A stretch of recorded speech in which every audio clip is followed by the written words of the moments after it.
Angeles Rams. And do you see I said Los Angeles? The Los Angeles Rams. And maybe it's because of the proximity, but a lot of people in Vegas like the Los Angeles Rams. If you're in Vegas or if you're not in Vegas, if you're betting on this game, the Rams and the Saints, what are your thoughts? Well, I think a lot of people like the Rams just because they figure it's going to be another close game and you're getting points, But, again, when you look at it and the fact that Drew Brees and Sean Payton haven't lost a home playoff game yet, it would be concerning to me. But if you believe it's going to be close, then you always take the underdog and take the points when it's that kind of point spread. So right now I believe it's at 2.5 that you're getting if you're betting the Rams. And, and a lot of times, too, Vegas will have to adjust what they like based on where the money's coming. So if a lot of money's coming in on the Saints, a lot of times, to hedge their bet, to try to not have a big loss either way, they will adjust the line, to bring money in on the Rams at that point to try, so it's not a huge loss either way. But it's hard for me to pick against the Saints at home in a playoff game. So I would probably take the Saints at this point and lay the 2.5 points. Who's our MVP, Patrick Mahomes or Drew Brees? That's Patrick Mahomes. He threw 50 touchdowns. Drew Brees tailed off at the end of the year, like I said earlier with the offensive production. He's the third guy in NFL history to throw 50 touchdowns. Now, the previous two guys who did it both lost Super Bowls.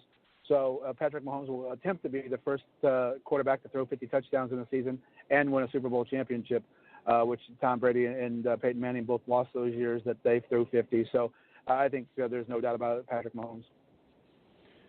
Keep your Vegas hat on. Big fight tonight. Pacquiao versus Broner. I said Boner. I did say Boner. I knew that was going to happen. Broner. Pacquiao versus Broner. Is this a fight? Is this a thing? Pacquiao's got this nailed down, doesn't he? Is this even one that we need to talk about? But I mean, pay-per-view is making a crap ton of money on this fight. This is a big fight, but I'm just thinking this is not as big as everybody thinks it is. But hey, you're the betting expert. If you're putting money down, Pacquiao gets his Broner, not Boner. Yeah, I'm taking Broner in the fight just because I think Pacquiao has proved in the last 2 or 3 fights he's had that he's lost a step. His hands aren't as fast as they used to be by far. So I think that until he proves to me again in a fight against a decent competitor, get that back. For me, I think Broner's the pick in this fight. I don't even think it goes all the way, just because you saw, and Floyd Mayweather is a guy, who plays a lot of defense when he fights, and Pacquiao still got a little bit embarrassed when it came to fighting Mayweather a few years ago. In his prime, there's no doubt that Manny Pacquiao was the guy you were picking, but I think that he's lost a step as Father Time has caught up with him. So Broner is a pick for me tonight. So you think it's going to end in the KO? I think it probably does, yeah, or TKO where he knocks him down 3 times in the same round. I think it's highly probable tonight that happens. We're talking with Mo for the BS Sports Show. We've got just a few minutes left on the clock here. We talk a little bit about, let's kind of move on over to the NBA, if you will.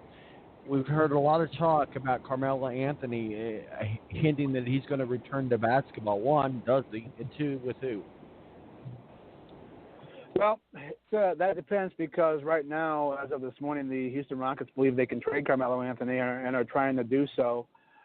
That way they can add Kenneth Faried as they've worked out a buyout in New Jersey for him, and the Rockets are looking to add him. So they are attempting to trade Carmelo Anthony. At this point, though, I think the only teams that for me that would be interested in Carmelo Anthony is a team that's terrible and is terrible at drawing fans, because at this point Carmelo's proved in his last 3 stops that he has no business playing for a contender. He was terrible with Oklahoma City. He was terrible early on for the Rockets. I know that LeBron is interested to play with him, but I don't know if I'm the Lakers. I don't give up anything to get him. I wait for them to cut him and add him that way. But because Carmelo still believes that he's a starter. and he's not a starter in the NBA anymore. But he, unlike Vince Carter, he refuses to believe that. If Carmelo was willing to take the Vince Carter approach, he could probably play in the league another 5, 6, 7 years. But we saw Allen Iverson refuse to do that years ago as well. So it takes a special guy to go from being a superstar to being a bench player and a role player. And Carmelo has still refused to do that. He believes he's a starter in the NBA, and he's the last person that believes that. So unless it's the Lakers who get him for nothing, I would have to say it's probably a terrible team at this point who's taking on salary just to dump it later. Someone like the Bulls or maybe at this point the Memphis Grizzlies, somebody like that, somebody where he can get some minutes because nobody gives a damn anymore. So that's probably where I would see him going. Well, let's put our homer hat back on with the Indiana Pacers. I mean, we've been engulfed with the Colts and a lot of stuff going on, but I saw the Indiana Pacers and the Philadelphia 76ers having an embarrassing game this week. Is that an anomaly or I mean, it just seems like they laid a crap egg against a team on national television that they should be playing in the playoffs, and they didn't show me any encouragement. Maybe we're so excited from last year with the Pacers, but it just seemed like that game against the 76ers was one that I should have never looked at. Well, I mean, what it comes down to at the end of the day, when the Pacers have had trouble this year with teams that have more than one superstar, and that's the thing that they've had to find, since the emergence last year that they didn't do this offseason. They thought they had a spark with a scorer like Tyreek Evans, who's been good off the bench, but they need to find a guy to pair with Victor Oladipo. And I just think that until they find that second superstar, that you're going to have trouble with these teams that have multiple, especially a team that has three, like the 76ers do. The one thing the Pacers did do very well in that game was, the second unit played so well if the Pacers had waved the white flag at the beginning of the fourth quarter that they had to put the starters back in. So Victor Oladipo and those guys had to return because the second team got it down to 6. The other thing they did very well is they locked down Ben Simmons. But that's, again, the thing is when you've played a team with, 3 superstars, the Pacers just don't have enough talent at this point to lock all 3 down. Like Bogdanovic is a great shooter. He's not a great defender. And again, the bright spot has been a guy like Sabonis, but you'd hate to part with somebody like that. But the Pacers still have hope in Miles Turner because they've seen flashes of great play this year. But sooner or later, I think you're going to have to move one of those young big men if you hope to bring in a secondary superstar. So until the Pacers do that, I think they're going to be a great story. They're going to be a fun story, but they're not a team that, in my mind, competes for an NBA championship until they do that. Speaking of NBA championship, DeMarcus Cousins, he's got to get acclimated. It's time for him to do that. I mean, I know that he's not played in almost a year, but it's time for him to get on the court and play some basketball. Yeah, I mean, watching him play last night, you could tell that he was having fun. And, honestly now it's just not fair, that lineup that they have there in Golden State, that starting 5, could rival the best starting 5 in NBA history when you look at the talent they have on the floor at one time with Draymond Green, DeMarcus Cousins, Steph Curry, Klay Thompson, and Kevin Durant. It's just not fair. Now, I believe, honestly, that DeMarcus Cousins is using this year to get back, to prove that he came back from an injury to get a big deal somewhere else. I think this is a one-and-done year for him there, and maybe pick up a championship ring. But, yeah, he's got to get his sea legs back under him. I think originally they thought that he wouldn't be back till after the All-Star game, but I think him coming back now and able to wear off some of that rust, and he didn't play terrible last night, I think is good for him. But bad for the rest of the NBA when it comes to how dominant I think that the Warriors can be if they stay healthy. Hey, let's talk about the Warriors. I mean, we're still talking about the Warriors being championships or our champions, NBA champions. Are they going to boogie their way on? You see what I did there? Are they going to boogie their way on into to another championship? Well, it would appear so unless James Harden doesn't wear down at the end of the year like he does because, for him, the way he scores, he exerts so much energy throughout the NBA season that we see him when it's come to playoff time. He's just worn out. And if the Rockets can stay healthy, let's be honest, I think last year, if Chris Paul doesn't get injured, that the Rockets win that series. So I think it's key to the Rockets adding a piece or two, obviously when they let Trevor Ariza move on and Luke Bahamute, two guys who played very well not only at the offensive end but at the defensive end, that hurt them. So I think the Rockets making a move here or there, and James Harden able to get some rest here and there, and Chris Paul staying healthy. The Rockets seem like the only team in the West that could compete with the Warriors. But you add in DeMarcus Cousins. The thing is with the Warriors is you have to get to their bench. That's why because of those five guys they have starting on the floor, their bench is not great other than an aging Andre Iguodala. So that's why it's so important for this Warriors team to stay healthy. But if you can get a couple of those guys in foul trouble and get into that bench, that's when the Warriors have seemed to struggle this year. So that's going to be the key for the Warriors: A, to stay healthy, and B, to keep those guys on the court, because there's a huge drop off in bench talent where I think some of these other teams can take advantage. Final thoughts, real quickly here. The LeBron effect to LA, I think, has hurt the NBA ratings, and LeBron's not going to win the championship. He's not. We don't think so. I mean, there's still some time to play, but the LeBron effect has affected the NBA overall ratings. I think they're down. They're plummeting because people like to watch LeBron James. Now they have to stay up all night to watch him. I think that is hurt the NBA by him being out in L.A.